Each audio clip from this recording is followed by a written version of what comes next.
Mombasa. Erokamano George Aoko kuom lipodno.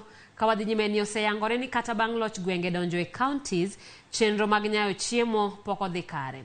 Ma en kaluwore kod paro mopogore mag jodak e kaontis ma Kaluo, mayango ni pod kaontis onge kod chiemo moromo kaka owinjore. Millicent Adhiambo miyowa ler mathoth bang' kawo paro kuom moko kuom jodak. Igni 10 nyaka ne loch gwenge donjo e kaontis, telo makelo dongruok kod lokruok machiegni gi japiny. Penjo makoro nyiedhore en ni bende loch gwenge osekelo chiemo moromo e kaontis. E kaonti ma Kisumu, oganda ni kod paro mopogore, kae sama moko wacho ni chal ka gima chiemo duogo matin tin, mamoko to pod oramo ni chiemo onge moromo, kaluwore ni jopur okosebedo katimo maber e yoregi mag pur. Kidhi markets wagi ma local gi, chiemo nitie mane godok piny. Nyiso ni fertilizer cha has an impact gima chiemo. Jowa otegemea chiemo mawuok e kauntis maoko, kata mana lot yudo ka wagole kauntis maoko, Kericho, Vihiga, Uasin Gishu makelonwa lot mar sukuma, kata mana mar bom mwanyalo chamo. Omiyo security mar chiemo e kaunti ma Kisumu to pod ne piny.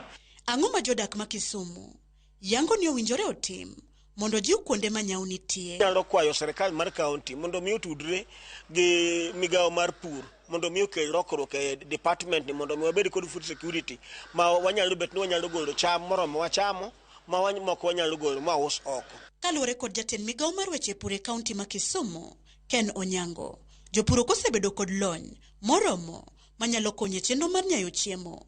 Kuom mano gin kod chenro mar nono lowo mondo giyangi kit cham kata kodhi manyalo chiek kuondego. Wadhi timo gima gi dho Kisungu wacho ni geo referencing e Kisumu County te, mondo wang'e ni jopurwa gin kuonde mage, to gin gi ekadi mar puodho, to e gwenge ma gintiego mimea mage manyalo dongo e yo makare.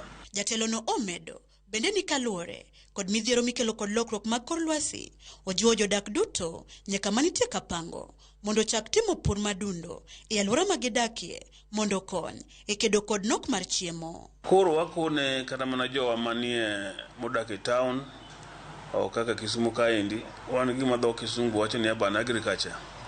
Wanyalo bedo kata gi conical gardens, moko chuno ni nyaka bed gi kama duong' ahinya ni eki nyalo yudo chiemo.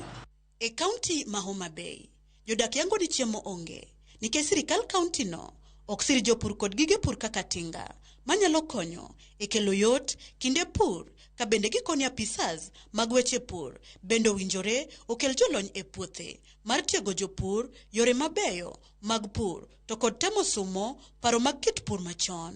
Mondo mi wakony county, wakonjo oganda wa mondo bed gi chiemo moromo, en ni kaka sirikand county, nikech agriculture en devolved function.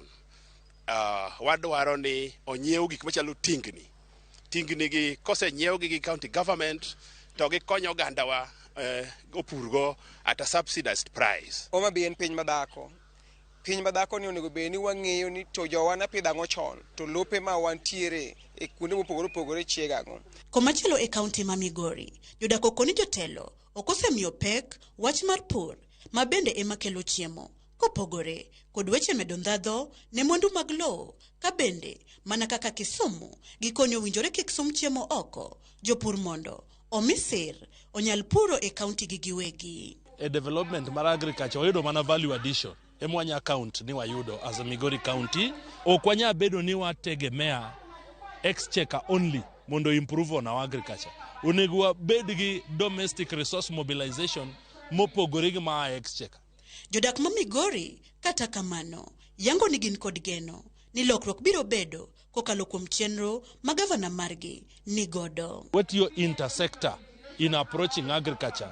Wangeni under Ochilo government wadhi bedo gi a vibrant way of improving on agriculture.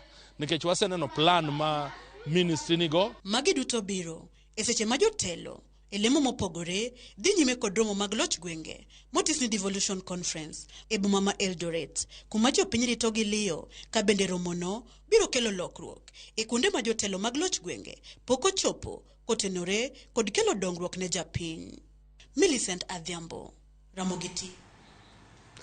Joma undu mapoko yangi